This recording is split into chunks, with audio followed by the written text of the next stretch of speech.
Assalamualaikum warahmatullahi wabarakatuh. Saya Nusa Ramizal Francepuloh 2624840461 ingin menjelaskan tentang soal-soal UAS yang saya kirim.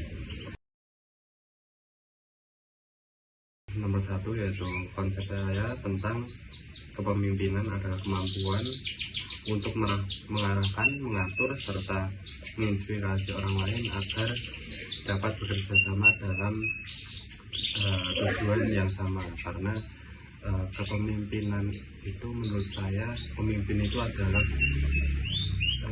titik di mana keputusan itu bisa diambil.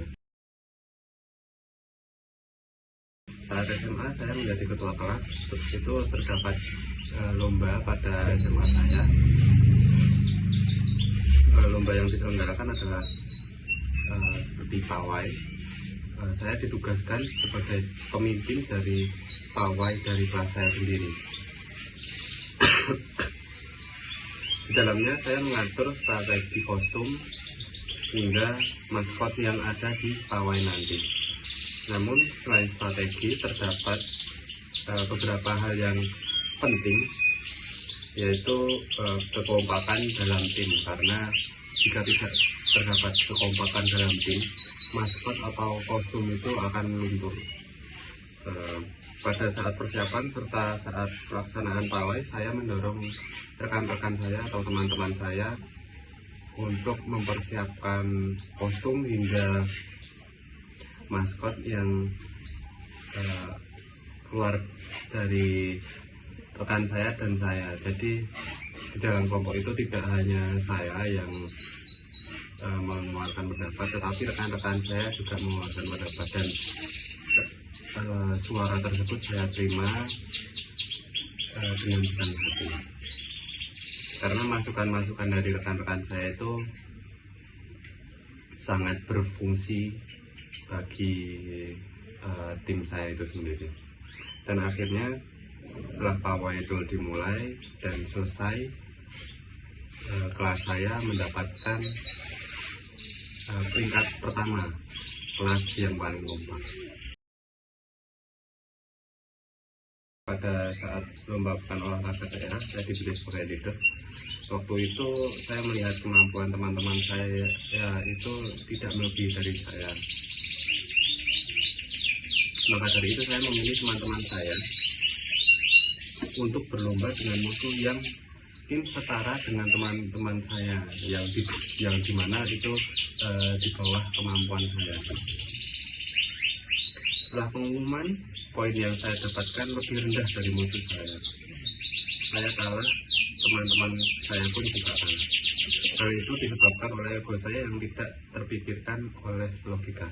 Seharusnya sebagai pemimpin yang baik, saya tidak hanya memilih kemampuan, tidak hanya memilih lawan yang setara dengan kemampuan mereka, tetapi taktik yang saya pilih itu seharusnya mumpuni, dapat strategi yang harusnya dikeluarkan oleh saya itu tidak seharusnya begitu, tidak memandang kemampuan teman-teman saya. Terdapat beberapa faktor yang mempengaruhi kesuksesan,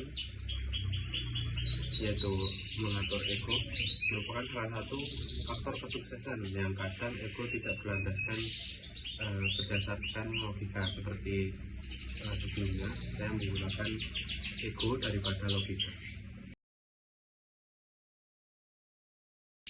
Dari kedua cerita yang ada, kepemimpinan harus mementingkan kebutuhan kelompok. Jadi tidak boleh hanya mengandalkan ego sendiri seperti yang soal logika tadi.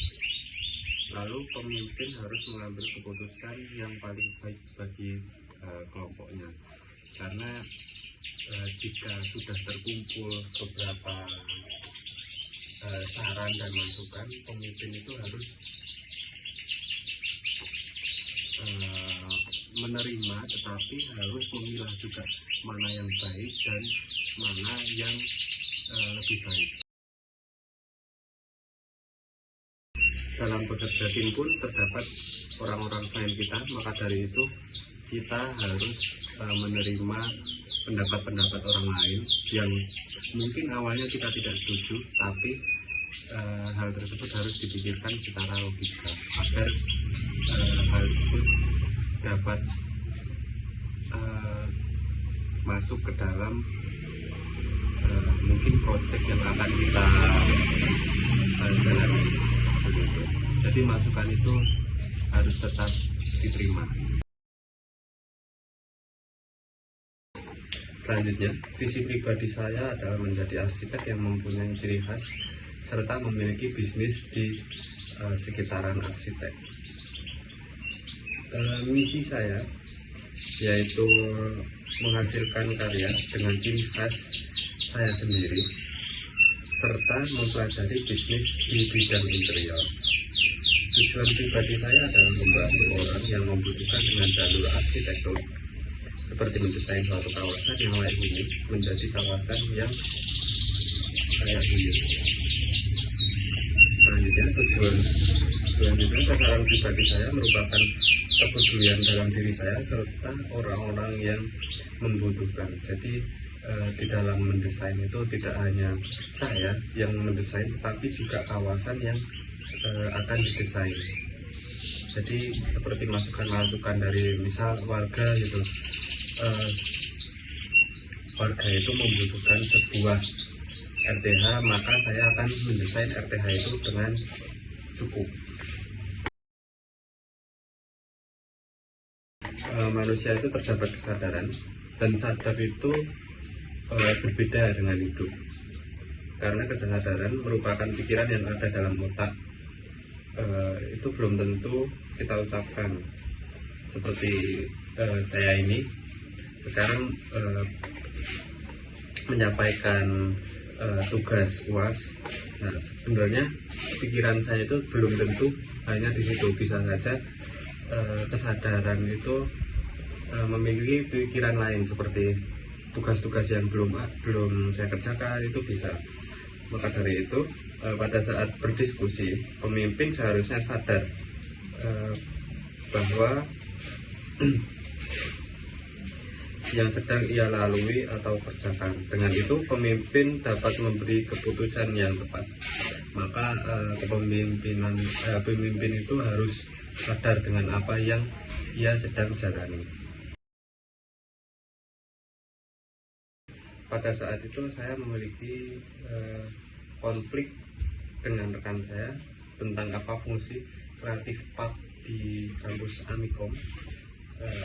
Pendapat yang saya utarakan adalah taman kreatif yang disediakan itu untuk mahasiswa, tetapi rekan saya berpendapat bahwa kreatif park tersebut merupakan co-working space yang disediakan oleh kampus untuk mahasiswa.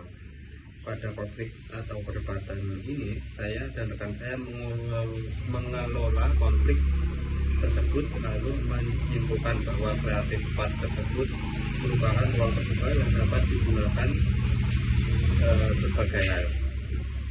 Maka dari itu sebenarnya konflik itu dapat diolah menjadi kesimpulan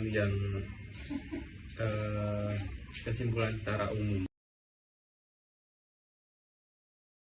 Seharusnya pemimpin itu mendengarkan rekan sekelompoknya, atasan maupun bawahan, itu jangan mendahulukan ego.